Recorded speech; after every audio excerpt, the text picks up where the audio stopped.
जय माता दी। कैसे हैं सभी। तो आज हम फिर बात करेंगे जो हमारे हिंदू धर्म में बहुत बड़ा इशू है, वो है बलि प्रथा। बलि प्रथा सनातन धर्म का, जहाँ सनातन संस्कृति का, जहाँ हिंदू धर्म का कभी हिस्सा नहीं रही है। जे अज्ञानता के कारण, अंधविश्वास के कारण ये इस बलि प्रथा ने बहुत अपनी जड़ें फैला ली हैं हमारे समाज में, जो कि बहुत ही घातक है, जो हमारे धर्म को नाश करने वाली चीज़ें हैं। कुछ लोग कहते हैं कि बाकी धर्मों के कि हिंदू लोग भी, ऋषि मुनि अपने टाइम वो गौ मांस खाते थे, बैल खाते थे, घोड़े खाते थे। तो जब वो लोग कह रहे हैं तो हम अगर अपने आप में सुधार नहीं करेंगे तो उनकी बात भी सच ही होगी, है ना। तो हम भी तो अपने मंत्रों में कुल देवता के नाम पर, जोगनी के नाम पर बलि दे रहे हैं, कई हज़ारों बच्चों से दे रहे हैं ना। ऐसी बात नहीं है कि ये कोई परंपरा सत्ययुग से चल रही है। सत्ययुग में ये सिस्टम नहीं था। सत्ययुग में ऋषि मुनि सभी साथ भी भोजन करते थे, किसी जीव को नहीं मारते थे। और उस टाइम जो पॉपुलेशन थी वो 33 करोड़ थी। सभी कोई पाप नहीं करते थे, ना कोई छल कपट बेईमानी करते थे, और ना ही कोई जीव हत्या करते थे। तो उनको सभी को ऐसे कहा जाता था कि ये 33 करोड़ देवता हैं जी। क्योंकि जब इंसान भी ऐसे पुण्य कर्म करता है तो फिर वो भी देवता की श्रेणी में ही आता है। अगर जब इंसान ही ऐसे जघन्य अपराध क्रूर करेगा, जीव हत्या करेगा, बेजुबानों को मारेंगे, बेईमानी करेंगे, छल कपट करेंगे, धोखेबाजी करेंगे, तो वो भी राक्षस ही कहलाएगा। वो फिर इंसान कहने योग्य भी नहीं है। ये हम सबको ये सोचनी चाहिए बात। और बाकी हम सबको ऐसे ही जागरूक कर सकते हैं कि सभी को हमें ऐसे अपनी बातें शेयर करें, बताएं कि जो हो रहा है हमारे समाज में ये बहुत बड़ा कलंक है। क्योंकि सनातन धर्म बहुत बड़ा है और ये कभी ऐसी अनुमति नहीं दे सकता है कि आप ऐसे जघन्य अपराध करो, जो कि जैसे आप फॉर एग्ज़ाम्पल इंसान को ही बलि दी जाए, है ना। तो क्या इंसान के सामने एक बकरा काटा जाए, फिर उसके ऊपर ऐसे उसका खून छिड़क दिया जाए, तो क्या इंसान भी कोई खुश होगा? नहीं होगा। तो ऐसे ही देवी देवता भी नहीं लेते हैं। मगर कुछ जिन लोगों को अपने धर्म का नहीं पता है, अज्ञानता के कारण उन्होंने अपने धर्म का कभी अनुसरण नहीं किया है, जाना नहीं कि हमारे धर्म में क्या है, तो वही लोग ऐसे ये जघन्य अपराध करते हैं। क्योंकि उनको जब पूछो आप कि वेद पुराण शास्त्र गीता में क्या बताया है, तो वो कहते हैं हमें कुछ पता नहीं, हमने कभी पढ़ा नहीं। जब आपने पढ़ा नहीं तो आप ऐसे बलि प्रथा वाले भी काम कैसे कर सकते हैं? आपको किसने आज्ञा दी है? ठीक है ना। अभी भी जो हमारे ऋषि मुनि थे जो पहले, तो वो ऐसे काम थोड़े करते थे। वो आप देख लो, पढ़ लो, जान लो, कहीं से भी अपने कुल पुरोहित को पूछ लो, पंडित को पूछ लो, तो ऐसे वो काम नहीं करते थे। उनका जो आचरण था वो बहुत ही सरल था, सादा जीवन जीते थे वो। अलग समाज में नहीं रहते होंगे तो अलग जगह रहते होंगे। कहीं वो भी कोई पूरी तरह वो नहीं थे कि हमने संन्यास ले लिया, हम शादी नहीं करेंगे, ऐसा भी नहीं था कुछ। कई ऋषि मुनियों की 13 पत्नी भी थी, तो फिर भी वो अपना तपस्या करते रहते थे। तो ये होती है भगवान की सेवा। और ये अभी ये राक्षसों वाले काम है, जो राक्षस और दानव क्या करते थे उस टाइम, यही काम करते थे। बल्कि बलि देना, जीवों को मारना, अच्छे इंसानों के साथ बुरा व्यवहार करना, तो उनका वही काम था। जब इंसान ये करने लगे तो फिर आप सोच लो, हम उनसे भी बड़े दानव हैं, राक्षस हैं। तो जो कुल देवता और कुल देवी के नाम पर जो इतना बड़ा पखंड यहाँ पर इतने सदियों से चल रहा है, जो हमारे ऑल इंडिया में ही चल रहा है, तो वो जघन्य अपराध है, श्रेणी में आता है। कोई समझे या नहीं समझे, जो सनातन धर्म के प्रेमी हैं, बंधु हैं, सच्चे जो भक्त हैं, तो वो इस बात को समझेंगे वो पूरी तरह बात। और जो राक्षस प्रवृत्ति के लोग होंगे वो मेरी बात से डिसएग्री करेंगे हमेशा, वो तो भाग जाएंगे ऐसी बात सुनकर भी, है ना। वो तो कड़ा विरोध करेंगे। मगर बलि प्रथा एक बहुत बड़ा कलंक है जिसको मिटाने के लिए हम सबको आगे आने पड़ेगा, क्योंकि चुप रहने से तो हमारा ही समाज का सत्यानाश हो रहा है, हिंदू धर्म का नाश हो रहा है। कुछ लोग कह रहे हैं कि हम पहले गौ मांस खाते थे, घोड़े खाते थे, तो ये कितना बड़ा कलंक है। तो अभी जो अगर इन मंदिरों में ऐसा हो रहा है तो उनको जल्दी जल्दी मतलब के बलि प्रथा को बंद किया जाए। क्योंकि देखिए, बात को समझिए जी, कि मैं आपको क्या कहना चाहता हूँ। मैं ये कहना चाहता हूँ कि चेन प्रोसेस है बना हुआ। जैसे हमारे देश का प्रधानमंत्री है, उसके नीचे कैबिनेट मंत्री हैं, कैबिनेट के मंत्री और मंत्री आगे राज्यों के मंत्री, और जब राज्यों की बात आती है तो उसमें चीफ मिनिस्टर आता है। चीफ मिनिस्टर के बाद उसके मंत्री आते हैं, एमएलए आते हैं, एमएलए के नीचे बड़े अधिकारी भी आते हैं। तो ये चेन प्रोसेस है ये भी। और इसी तरह ये सनातन धर्म का भी जो शिव शक्ति हैं, परमात्मा हैं, तो उनका भी यही सिस्टम है। उनके नीचे शिव शक्ति के जो अंडर काम कर रहे हैं, तो वो 33 कोटि देवी देवता हैं, वो काम कर रहे हैं अपना, है ना। उसके नीचे फिर ये कुल देवते आगे जो धरती पर हैं, तो ये अपना काम कर रहे हैं। मगर ये कभी नहीं, इन्होंने कभी नहीं कहा गया हमें आप बलि दो। ये तो आप अभी मंदिरों में जो भी वो शिव मंदिर में देते हो, जहाँ माता का कोई रूप होता है, तो उसमें तो भोग वही हलवा पूड़ी दी जाती है ना, खाने के लिए। जहाँ शिव मंदिर में कोई बलि थोड़ी देता है, अभी देता है कोई? वो तो शिव है, शिव से ही पूरी दुनिया बनी हुई है, शिव शक्ति से ही दुनिया बनी हुई है। तो आप वो कह रहे हो कि देवता मांगता है, ये तो बहुत बड़ी गलत बात है। देवता तो कोई बता दे कि किसी के अंदर आकर बोलता है देवता, कोई नहीं बोलता है देवता। इतनी बड़ी शक्ति अभी देवता की भी जो शक्ति होती है, तो वो इतनी बड़ी सहन इंसान नहीं कर सकता। वो 5 तत्व का शरीर है इंसान का, वो फट जाएगा ऐसी सहन। और कुछ लोग तो कहते हैं कि माता भी आ गई, है ना, माता आ गई आप में, है ना। माता के तो खुद अवतार होते हैं, वो आप में कैसे आएगी? वो जब उसने प्रकट होना होता है दुनिया के सामने, तो उसके खुद के अवतार होते हैं। बहुत सारे उदाहरण हैं, दुर्गा का रूप लिया, कभी पार्वती का लिया, कभी काली का लिया, कभी माता वैष्णो का लिया, कभी ज्वाला माता की किया। जैसे फॉर एग्जांपल आपको एक और देता हूँ, जैसे दैनु भक्त थे हमारे, जो कांगड़ा में ज्वाला माता के बहुत बड़े भक्त थे उस टाइम। तो वो उनकी भक्ति आप देखो ना, वो सात्विक उनका आचरण था, सात्विक भोजन करते थे वो। तो उन्होंने कभी क्या बलि दी? उन्होंने जब माता को प्रकट किया तो उन्होंने अपना ही रक्त बहा दिया, अपना ही सिर काट दिया, और माता ने प्रकट होकर उनके शीश को फिर जो धड़ से जोड़ दिया। तो ये भक्ति होती है। अब अगर आपको रक्त ही बहाना है तो अपना बहा के दिखाओ ना, अगर है किसी में दम तो अपना काट के दिखाओ, काट के दिखाओ अपना, है ना, अपना गर्दन। जहाँ आप ये कह रहे हो कि हम पशु जो काट रहे हैं अपने कुल देवता के नाम पर जब मंदिरों में, तो वो उससे उनकी गति हो जाएगी, स्वर्ग में चले जाएंगे। भाई स्वर्ग में तो मैं भी जाना चाहता हूँ, तो आप मेरी फली काट दो। जहाँ फिर आप ऐसा करो, जो आपके पूर्वज हैं जो बट करें घर बाहर, तो उनको भी आप स्वर्ग में पहुँचा दो। स्वर्ग में जाना कोई खाला जी का घर नहीं है।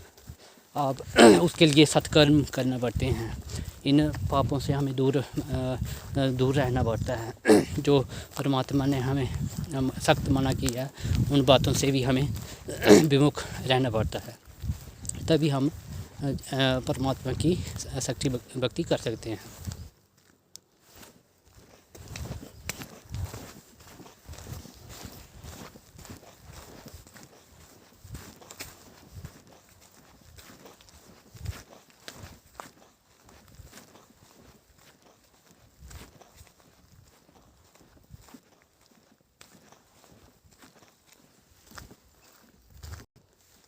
अभी हमारे जो रामदेव बाबा जी हैं, तो उन्होंने भी कहा कि जो इस तरह अभी जो मैं नेपाल में गया था, तो नेपाल में मैंने वहाँ पर जो बलि प्रथा चल रही थी बहुत सालों से, तो उसको भी मैंने कई जगह बंद करवाया है।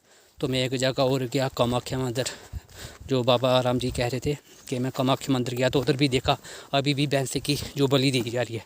तो उन्होंने कहा जब मैं अगर इधर 4-5 दिन भी रहूँ तो देश में पूरे हड़कंप मच जाएगा, क्योंकि उनको बहुत दुख हुआ कि ऐसा जो लोग कर रहे हैं उनको अपने सनातन धर्म का टोटली ज्ञान नहीं है ना उनके जो पीछे जो मर गए हैं उनको ज्ञान था, जो अभी ऐसा घिनौना काम कर रहे हैं उनको भी नहीं है। तो यही बात और बहुत सारे संत हैं जो इस टाइम भी हैं, हमारे शंकराचार्य भी हैं, तो वो भी यही बताते हैं कि हमें अपने धर्म का कुछ स्टडी करनी चाहिए, पता करना चाहिए हमारे धर्म में क्या है बताया, उसी के रास्ते पर हमें चलना चाहिए। मगर हम उल्टी दिशा जा रहे हैं, जो धर्म में हमारे में नहीं बताया है, तो उसी बात पर हम सभी चल रहे हैं, वही आंखें बंद करके विश्वास कर रहे हैं। तो इसका हमें आने वाले टाइमों में वो तो सज़ाएं तो मिलेंगी, है ना। तो यही बात है कि इस जो सामाजिक बुराई है, जो सोशल ईवल है, जो बहुत बड़ा हमारे समाज में, तो उसको हमें सबको जल्दी ही ख़त्म करना चाहिए और सबको साथ आना चाहिए। चलो जो किसी ने नहीं बताया हमें कि पहले कि हमें ऐसा नहीं करना चाहिए, मगर अब तो हमें तैयारी करनी चाहिए ना टोटली, क्योंकि ये बहुत बड़ा अपराध है, श्रेणी में आता है। इसको ये ईश्वर या परमात्मा कभी क्षमा नहीं करता है, क्योंकि ऐसा अगर होता तो हमारे जो सतयुग में ऋषि मुनि थे वो भी करते। फिर अगर हमारे राम विष्णु के अवतार राम जी हुए, विष्णु के अवतार कृष्ण जी हुए, जहाँ और भी महात्मा बुद्ध हुए, जहाँ महावीर हुए, तो उन लोगों ने तो कभी ऐसा जो इतने बड़े ईश्वर के अवतार थे, तो उन्होंने कभी ऐसा जघन्य अपराध कभी नहीं किया, क्योंकि उन्होंने लोगों को बताया कि ऐसा करना पाप है। और फिर भी लोग उनकी बातों का अनुसरण नहीं करते हैं। तो उनका भी अवतार लेने का यही मकसद था कि लोग जैसे हम आचरण करें, हम जैसे जीवन व्यतीत करें, ऐसे ही व्यतीत करें अच्छे कर्मों के साथ। तो कुछ लोग तो ऐसे कह सकते हैं, राम जी शिकार करते थे, मीट खाते थे, तो वो लोग ऐसे बुरे विचार रखते हैं, तो वो प्रूफ दे ना सभी को कि हमारे सनातन धर्म में ऐसा भी लिखा हुआ है। कहाँ पर लिखा हुआ है? जो शमशान की चीज़ें हैं तो उनका कोई संबंध नहीं है, बल्कि सनातन धर्म से कोई संबंध नहीं है। शमशान की जो तंत्र मंत्र विद्या वो अलग चीज़ है, वो उसको अगर सनातन से जोड़ोगे तो वो तो ऐसे तो बहुत सारे हैं जो कुछ कहते हैं महाकाली के भक्त हैं, ऐसे हैं। तो महाकाली को सिद्ध तो साधु संत भी नहीं कर सकते हैं कि इसकी इतनी बड़ी औकात किसी की नहीं है जो माता काली को सिद्ध कर सके। तो जो माता काली की बहुत बड़े साधक भी हैं, वो सात्विक पूजा से ही हमेशा उनको प्रसन्न करते हैं। तो ये हमें सोचना चाहिए कि माता काली ने उनका क्या काम था जब वो प्रकट हुई थी। तो उन्होंने राक्षसों का वध किया था, क्योंकि राक्षसों का वही उनकी मन बुद्धि भ्रष्ट हुई होती है, ऐसे ही तामसिक कामों में पड़े रहते हैं वो। मतलब तामसिक चीज़ें जैसे किसी को मारना, किसी को कष्ट देना, किसी को जीव हत्या, जहाँ मदरा पीना, मीट खाना, यही काम होता था उनका। तो इस कारण जो माता काली हैं तो माँ आदिशक्ति दुर्गा से प्रकट हुई थी बाहर। माता दुर्गा ने ही कहा था कि इन राक्षसों का तुम वध कर दो मेरे लिए। तो माता काली ने उन राक्षसों का वध किया था। तो फिर वो जैसे ही चंड-मुंड को मारा उन्होंने, तो उनका नाम माता दुर्गा ने रख दिया कि आज से तुम्हें इस सृष्टि में लोग चामुंडा नाम से कहेंगे, है ना। तो ये बात ये आपको ज्ञान तभी होगी जब आप अपने धर्म की जो किताबें हैं अभी तो उनकी तरफ अगर डीपली सोचोगे, पढ़ोगे, तभी होगी ना। ऐसे कथा सुनने से क्या होगा? कथा सुनने से किसी का भला नहीं होता है। उन कथाओं पर चलना भी पड़ता है। या टीवी पर सुन ली कथा, ये बड़ा अच्छा सीरियल है, मगर सीरियल और जो सीरियल की बात अलग होती है, ऐसे खुद पता करना तो अलग बात है। तो सभी को हमको अपने धार्मिक किताबें घर पर नहीं रखनी चाहिए, थोड़ा उनका कोई स्टडी भी करनी चाहिए। 5% तो कर लो, बहुत ज़्यादा नहीं तो इतना तो सभी कर सकते हैं, इतना में क्या कष्ट है सभी को। क्योंकि जो सनातन धर्म में जो बताया गया है कि इंसान को जो हिंदू धर्म से रिलेटेड है, जहाँ सनातन धर्म से रिलेटेड है, तो वैदिक पूजा ही करनी जाएगी। और जब पशु बलि देते हैं हम, जब बकरी की बलि देती हैं, गोट की देती हैं, जहाँ किसी भी जानवर की, तो वो वैदिक पूजा नहीं आती है, वो तामसिक पूजा आती है, जो वेद शास्त्र के विरुद्ध है, जो भगवान के भी विरुद्ध है, उसके खिलाफ जाने वाली बात है। हम कब तक सोते रहेंगे? हम सबको अब जागना चाहिए कि इतना बड़ा जो अभी देखिए आप कलयुग की चरम सीमा पर है, इतना बड़ा अभी कोरोना से हमें 2020 में अभी तक नहीं निकले हैं, अभी जो 8-10 साल भी चल सकता है। तो कोरोना जो महामारी जो आ रही है, तो हमारा यही है कि प्रकृति का गुस्सा है इंसानों के प्रति, क्योंकि हमने जल संसाधन सभी नष्ट कर दिए, कोई जानवर तक नहीं छोड़े हमने। कोई समुद्र में देख लो, वहाँ से मछलियाँ मर के कितनी खा रहे हैं लोग, है ना। जहाँ फिर और भी जीव जंतुओं का जो विलुप्त जो मर के उनका गायब होने का भी ख़तरा हो गया है। तो यही कारण ये इंसान ही कर रहा है सारा कुछ। तो हम कह देते हैं चाइना वाले ख़राब हैं, वो सारे जानवर खा रहे हैं, तो जानवर तो एक भी खाओगे तो वो जानवर खाने की श्रेणी में ही आता। वो चाइना वाले तो थोड़े ज़्यादा कर रहे हैं, आप क्या कर रहे हो? आप तो वही कर रहे हो ना। उंगली तो दूसरे की तरफ उठाना आसान है, मगर हमें अपनी तरफ ही देखना चाहिए ना। हमारी बैक साइड कितनी मैल होती है वो भी देखें सभी। और ये कुल देवता के नाम पर जो पाखंड है, तो इन चीज़ों से हमें बाहर निकलना चाहिए। क्योंकि जो द्वाले बने हुए हैं, जहाँ तांत्रिक, जहाँ के जो पहाड़ी एरिया में हैं, जो अपने आप को द्वाला कहते हैं कि हमें इतनी सिद्धियाँ प्राप्त हैं, तो वो उनको तो अपने धर्म का ABCD तक नहीं आता है। तो वो क्या बताएंगे आपको अपने धर्म के बारे में? वो तो वही बताएंगे जो उन्होंने सिद्धियाँ की हुई हैं, है ना। किसी की जोगनी ने की है, किसी ने भूत प्रेत की है, की हुई है सिद्धियाँ, तो वो वही करेंगे, क्योंकि वो चीज़ें तो वही लेती हैं। उनका तो कोई तामसिक गुण नहीं होता है उनका खाने पीने वाला, तो वो तो वही लेंगे, वो कड़ा थोड़े लेंगे वो। तो हमें सात्विक की पूजा ही करनी चाहिए। तामसिक पूजा करेंगे तो हम घोर नरक में जाएंगे सभी। जैसे आजकल मरे हुए लोग भी घर पर उनकी पूजा की जाती है, ये भी एक बहुत बड़ा सामाजिक बहुत बड़ी बुराई है। क्योंकि जब एक बार उनका अगर कोई मर गया किसी के घर पर, तो क्रियाकर्म कर दिया, तो उसको फिर आप किसी द्वाला या तांत्रिक को बुलाकर अपने घर पर रख रहे हो, मतलब देव स्थान की तरह पूज रहे हो, तो वो शास्त्र और वेद शास्त्र और शिव शक्ति के विरुद्ध ही आप काम कर रहे हो। क्योंकि ऐसा सनातन धर्म में इंसान की पूजा करने का विधान नहीं है। विधान तो यही है कि ऐसे श्राद्ध के टाइम या पितृपक्ष के टाइम उनको हम ब्राह्मणों को बुलाकर उनको भोजन करवाएं। क्योंकि देखिए, आपको ये बात समझना पड़ेगी, ये धरती अलग है, इसके ऊपर पितरलोक है, पितरलोक के ऊपर स्वर्ग है, और ऐसे ही 7 लोक जो स्वर्ग कहे जाते हैं वो ऊपर के लोक में आते हैं। तो नीचे की तरफ 7 पताल हैं, अतल बितल पताल सुतल, ये आप पढ़ोगे तो तभी आपको चलेगा। और ऐसे ये 14 भूभवन हैं। इस टाइम हम जो जिंदे इंसान हैं धरती पर हैं, तो भूमंडल पर हैं, तो इसके ऊपर जो पितरलोक है, तो पितरलोक में तो वो अगर कोई आत्मा गई होगी, तो जब हम श्राद्ध करेंगे तो पितृपक्ष में, तो वो उन जो पंडित जो बुलाए होते हैं, जो श्राद्ध का जो भोजन करेंगे, तो उनके शरीर में आकर वो भोजन करते हैं, वो भी तामसिक सात्विक करते हैं। तो उस टाइम तो आप प्याज थूम ऐसा कुछ उसमें तो नहीं डालते हो भोजन में कि वो खाएं, क्योंकि आपको पता है ये ऐसा करना पितर नाराज़ हो जाएंगे। तो फिर जब वो उनके शरीर में आते हैं तो वो भोजन करते हैं, तो फिर वो अपने पितरलोक में चले जाते हैं। पितरलोक, ये बात समझिए, पितरलोक जो है तो धरती पर नहीं है, पितरलोक ऊपर है। इस धरती के ऊपर एक भूमंडल है, तो उसके ऊपर है जो चंद्रमा के ऊपर पितरलोक है, और पितरलोक के ऊपर ही स्वर्ग है, जो इंद्र का जो स्वर्ग है उसके वहाँ पर स्वर्ग है। तो वहाँ तक तो पहुँचना नामुमकिन सा लग रहा है आजकल। जैसे लोग मर रहे हैं तो घर पर आ रहे हैं, तो पहले तो जब मर जाते हैं 13 दिन का क्रियाक्रम किया जाता है, तब तो पंडित लोगों को बुलाया जाता है। मगर फिर जब 1 साल या 2 साल के बाद वही आत्मा उसकी गति नहीं होती है ना किसी कारण से, तो वो घर वालों को परेशान करते हैं। तो वो आ जाते हैं कि हमें घर पर जगह दो, हमें स्थान दो।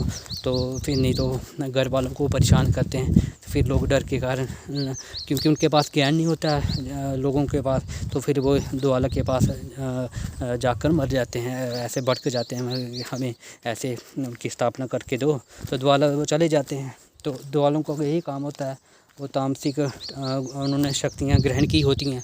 सात्विक तो उनके पास एक भी शक्ति नहीं होती है ना। वो कोई जैसे फिर वो घर पर आता है तो उनकी वो स्थापना करवाता है, तो फिर वो बच जाते हैं ना। मगर फिर वो आत्मा तो घर पर ही रहेगी। पितृलोक जहाँ स्वर्ग लोग आप कैसे पहुँचाओगे? आप तो बात कह रहे हो कि हम जानवरों की बलि देकर उनको स्वर्ग पहुँचा रहे हो। तो आप अपने जो बुजुर्ग हैं जो मर गए हैं, जो हमारे जो लोग, तो उनको आप स्वर्ग में भेजो ना। जानवरों को क्या भेज कर आप करोगे? क्योंकि वो जानवर तो 84 लाख जून में फंसे हुए हैं, वो आप थोड़े भेजोगे। उसके लिए तो भगवान ने कोई अलग कानून बनाया होगा। आप थोड़े बना सकते हो कानून, आप किसी को स्वर्ग भेज दो। तो आप आज इतने लोग इधर जिनकी गति नहीं हो रही है मरने के बाद भी, है ना, घर पर वो रहते हैं, तो उनकी आप गति करा दो। इतना अगर है दम किसी में तो उनकी भी गति हो सकती है। मगर वो हो सकती है जो हमारे सनातन धर्म में, जो वेद शास्त्र में बताई हुई जो क्रियाकर्म है, जहाँ जो पंडित जहाँ बड़े ज्योतिष को पूछ कर हम उनका गति आगे दिला सकते हैं। और हम पंडित लोगों को बुलाते नहीं हैं। जब उनकी घर में स्थापना करनी होती है तो उनको रख देते हैं। तो वो अगर लोग किसी को अपने पितरों की जब घर पर जो मोरे रखे हुए हैं उनकी अगर गति करनी है, तो मेरा एक ही सुझाव है कि आप पंडित को पूछिए, अपने एस्ट्रोलॉजर को पूछिए। पंचायत में पूछ के, पंचायत में नहीं पूछना है तो आप उधमपुर में जम्मू में जाकर पूछिए।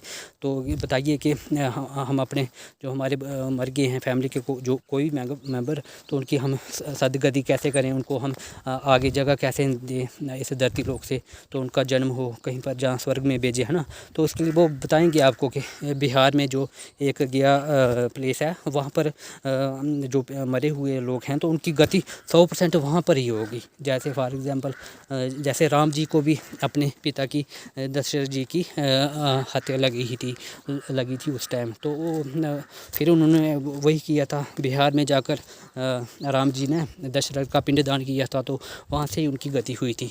और पहले के साधन इतने नहीं थे हमारे पास कि हम इतनी दूर बिहार में जा सके, तो इस कारण लोग नहीं जा सकते थे। मगर आज तो सबके पास अच्छे साधन हैं, हवाई जहाज है, ट्रेनें चल रही हैं, गाड़ी चल रही हैं। तो अगर आपने 10-20 हज़ार खर्च भी दोगे तो आप अपने पितरों का ही उनका आशीर्वाद आपको हमेशा मिलता रहेगा।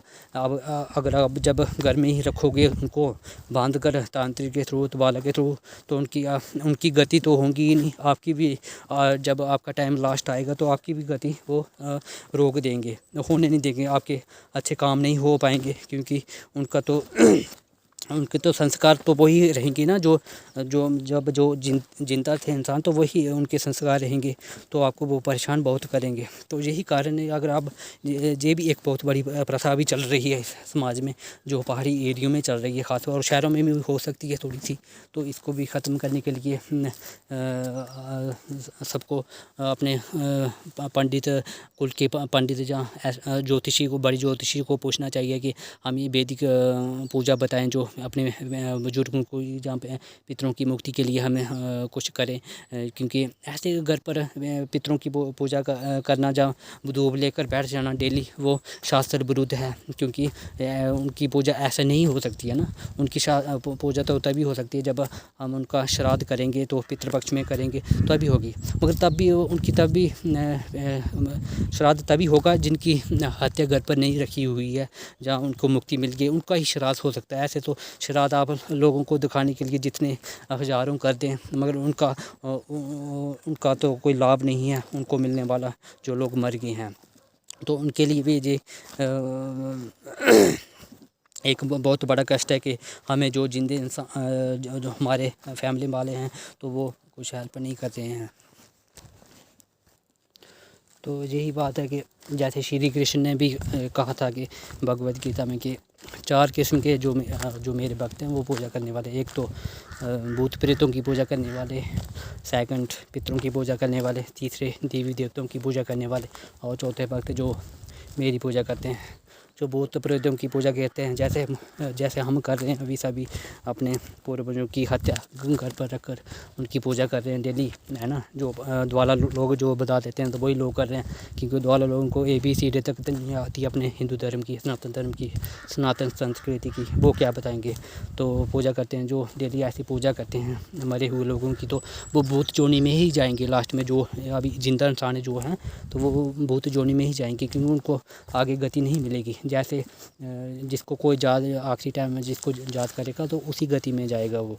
और फिर जो पितरों की पूजा करते हैं, जहाँ जो इस तरह से घर पर रख कर डेली करते हैं तो वो भूत जोनी में ही जाएंगे। फिर उसके बाद देवी देवताओं की करते हैं, जो कुल देवता या जोगनी की पूजा करते हैं ना, तो उनको फल वैसे मिल जाएगा। देवता का यही काम होता है कि उनको कोई भी कृपा देना, उनको मिल जाएगी। और जब जो आखिरी टाइम होगा तो देव लोग चले जाएंगे, है ना। जब उनके कर्म अच्छे कर्म जो ख़त्म होंगे तो फिर वो धरती पर आ जाएंगे। फिर उनका वही जन्म मरण चलता रहेगा, क्योंकि जन्म मरण तो नहीं होगा ख़त्म। फिर लास्ट में जो बच गए हैं तो जो परमात्मा की शिव शक्ति की या परमात्मा की भक्ति करती हैं तो वो परम धाम में जाएंगे वो उनकी आत्मा। तो फिर वो उनका 84 लाख जोनी में कभी जब इस धरती पर जन्म नहीं होगा, क्योंकि ये धरती पर इंसान का जन्म होने का यही कारण है कि 84 लाख जोनी से हम सभी बाहर निकले। क्योंकि इस धरती पर तो कोई इतना सुख है नहीं, जो सुख आपको दिख रहा है, जो अपनी आँखों से दिख रहा है, तो ये कभी ना कभी ख़त्म हो ही जाएगा, है ना। परमानेंट कुछ भी नहीं है। इंसान की 60-70 साल उम्र रख लो, और पेड़ पहाड़ों की भी हज़ारों साल रख लो, है ना। सूरज की भी तो 50% सूरज अभी ख़त्म हो चुका है, तो 50% बचा है। ऐसे ही जे एक टाइम आएगा तो ये सौर मंडल और ब्रह्मांड भी ख़त्म हो जाएगा। तो फिर ये प्रोसेस तो लंबा है, मगर फिर इनका भी टाइम होता है, सबका टाइम होता है। कईयों का हज़ारों साल, कईयों का करोड़ों साल, कईयों को लाखों साल, कईयों को कोई अरबों खरबों साल रहता है। तो उसके बाद ये ख़त्म हो जाता है। तो भगवान का यही मकसद है कि हम सभी इंसान सद्भावना रखें, सारे काम क्रोध शत्रुओं पर विजय प्राप्त करें, और ऐसे जघन्य अपराध नहीं करें जो परमात्मा के खिलाफ जाते हैं। मगर फिर भी कुछ, जैसे घर में अंधेरा बहुत होता है तो दिया जलाने से ही रोशनी बढ़ती है। तो आप सोचो दिया कितना छोटा होता है और अंधेरा कितना बड़ा होता है, मगर फिर भी दिए का ही रोशनी हर तरफ फैलती है। तो इसी तरह हमें भी अभी सबको आगे आना चाहिए, तभी सभी समाज के हमारे जो लोग हैं सभी वो इन बातों से अवगत होंगे कि ये हम जो कर रहे थे पहले, जो अब कर रहे हैं, इसका हमें कभी भी फल नहीं अच्छा मिलने वाला है।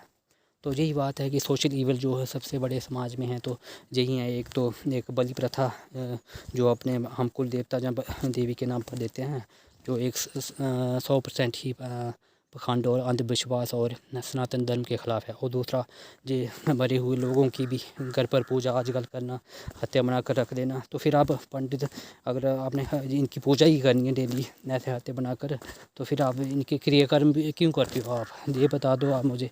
क्रियाकर्म तो हम 13 दिन का इसलिए करते हैं ना, उनको जो आत्मा मर गई है, जो इंसान मर गया है, तो उसकी आत्मा की सदगति आगे हो जाए। मगर सदगति कहाँ से होगी जब आप उनको ही घर पर बांध दोगे तांत्रिक के थ्रू, ज्वाला के थ्रू, तो फिर उनकी गति कहाँ रुक जाए? वो तो हज़ारों साल जहाँ पर ही रहेंगे। फिर आप जब मर जाओगे तो फिर आपके मरने के बाद आप भी वैसे बन जाओगे। फिर आपके जो फैमिली वाले हैं वही प्रथा वही चलाते रहेंगे। फिर तो आप भगवान की भक्ति कहाँ करोगे? और इसी के साथ अभी आप सब देखिए कि जो मैंने आपको जो बातें दो बताई हैं, बलि प्रथा, जहाँ ऐसे मरे हुए लोगों की पूजा करना घर पर, क्या ये सनातन धर्म ऐसा अलाउ करता है? क्या ऐसा कभी बताया गया है? आप खुद स्टडी कीजिए, आपको सब बातों का धीरे धीरे सब पता लग जाएगा। ऐसे जहाँ कुछ आप सीरियल ही देख लीजिए, ऐसा कभी नहीं बताया कि कोई देवी देवता ने कभी बलि दी हो। मगर जो कुछ भ्रांतियाँ हमारे समाज में फैली हुई हैं, तो उनको निकालने के लिए ऐसी वीडियो बनाना बहुत ज़रूरी है। इससे हम मुझे कोई लाभ नहीं होगा जहाँ पैसे मिलेंगे कुछ, मगर ये है कि कुछ समाज में सुधार करने की हम सब इंसानों को ही आगे आना पड़ेगा, जानवर थोड़ी करेंगे समाज सुधार। तो सबका बहुत बहुत धन्यवाद, और मैं अपना वीडियो समाप्त कर रहा हूँ। जय माता दी।